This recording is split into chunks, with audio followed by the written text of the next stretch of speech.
वो आ रहा।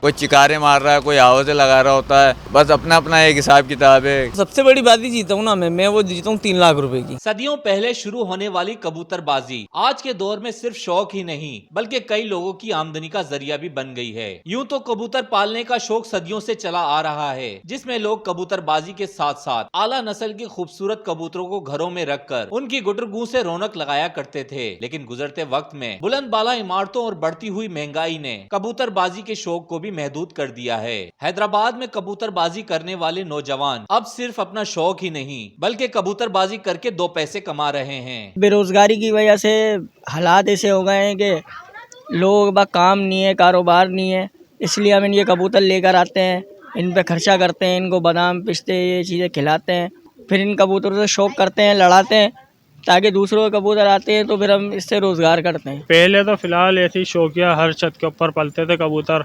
अब ये बड़ी बड़ी इमारतें वगैरह होने की वजह से तो बहुत कम लोगों ने बहुत कम कर दिया ये शौक। सर्द मौसम होते ही कबूतरों में मुख्तलिफ बीमारियां शुरू हो जाती हैं, जिसके लिए खाने पीने से रहन सहन तक कबूतरों का मुकम्मल ख्याल रखना पड़ता है। सर्दियाँ आ गई हैं, अब इसके अंदर हम लोग जो है क्या कहते हैं इनको चिकनाव देंगे।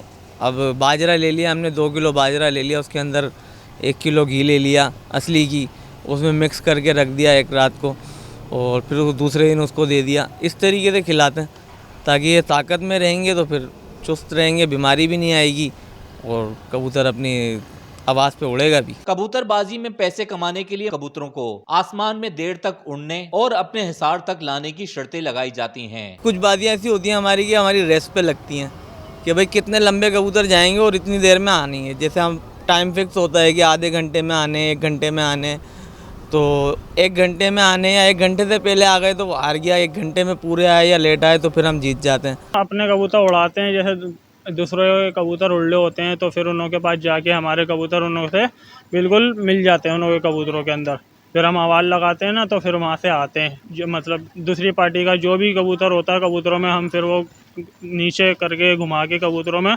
दाना दिखा के बिठा लेते हैं। फिजा में उड़ते कबूतर अपने रखवाले की सीटी और मुनफरिद आवाज को बखूबी जानते हैं, जिसकी आवाज सुनते ही आसमान में उड़ते कबूतर फौरन अपने घरों को लौट आते हैं। कैमरामैन अदनान ज़ई के साथ रेहान गनी, पासबान न्यूज़, हैदराबाद।